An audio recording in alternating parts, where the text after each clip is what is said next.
আসসালামু আলাইকুম প্রিয় দেশবাসী ভাই ও বোনেরা, আপনাদের সবাইকে আন্তরিক প্রীতি ও শুভেচ্ছা।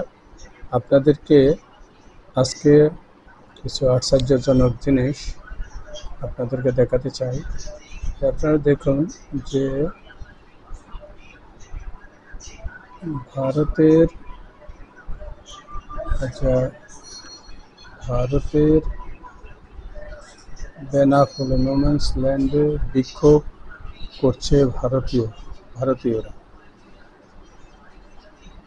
ভারতীয়রা বিক্ষোভ করছে। এখানে দেখেন, আপনারা কমেন্টসগুলো পড়েন তাহলে বুঝতে পারবেন যে এখানে একজন লিখেছেন যে কি লিখেছেন। দেখেন, এখানে নিজেরাই পড়েন। বিপদ যত বড়ই হোক না কেন, সাহায্যকারী হিসেবে আল্লাহ তাআলা যথেষ্ট, আলহামদুলিল্লাহ। আরেকজন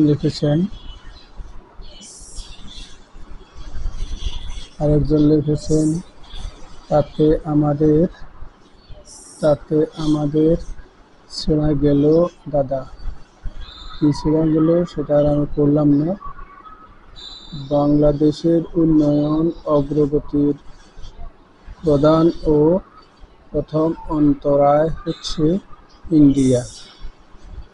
তারপর আরেকজন লিখছেন নারাহে তাকবীর, আল্লাহু আকবার। তারপরে আসো খেলা হবে। সুন্দর মনে হয় যেন হুক্কা হুয়া হুক্কা হুয়া। আরেকজন লিখেছে বাংলার একটা কথা আছে, আশা নিজ স্বাধীন জায়গা পর স্বাধীন। আল্লাহু আকবার, আল্লাহু আকবার। তারপরে শিয়ালের ডাক ছড়াচ্ছে। তারপরে অসংখ্য অসংখ্য অসংখ্য অসংখ্য মন্তব্য আমরা দেখতে পাচ্ছি। অসংখ্য মন্তব্য আমরা দেখতে পাচ্ছি। অসংখ্য মন্তব্য হচ্ছে। চিল্লাও কেন, আহো ভাতিজা আহো। এরপরেরটা আমরা দেখব। অসংখ্য মন্তব্য আমরা দেখতে পাচ্ছি। অসংখ্য আমরা যে সঠিক পথে আছি তা ওদের চিল্লাপাল্লা দেখে বোঝা যাচ্ছে। আচ্ছা, বর্ডার খুলে দেন, তারপর বর্ডার বন্ধ করে দেন, বাকিটা আমরা দেখব। এরকম অসংখ্য আমরা মন্তব্য দেখতে পাচ্ছি। কিন্তু এর সঠিক সমাধান কি? কেন এই এই এই এটা হচ্ছে এবং আমরা এর থেকে কিভাবে উত্তরণ পাব এবং এর সমাধান কি, এই বিষয়ে কিন্তু আমি কোনো একটা মন্তব্য আমি এখানে দেখতে পাইনি। তাতে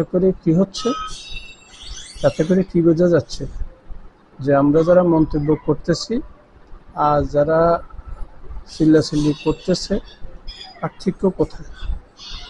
পার্থক্য কি কোথাও খুঁজে পেয়েছেন? আমরা কোনো একটা সমস্যা হলে আমরা লাফালাফি করতে পারবো, জনগণের দুর্ভোগ সৃষ্টি করতে পারবো, মানুষকে আমরা কষ্ট দিতে পারবো, কিন্তু এর সমাধান এবং মানুষের কল্যাণে, মানবতার কল্যাণে আমরা কিন্তু কোনো কাজই করতে পারবো না। তাই সময় থাকতে বলছি, বাংলাদেশ জনকল্যাণ পার্টিতে যোগ দিন এবং মানব কল্যাণে এগিয়ে আসুন। সবাইকে প্রীতি শুভেচ্ছা, অভিনন্দন। ভালো থাকুন, সুস্থ থাকুন, নিরাপদে থাকুন।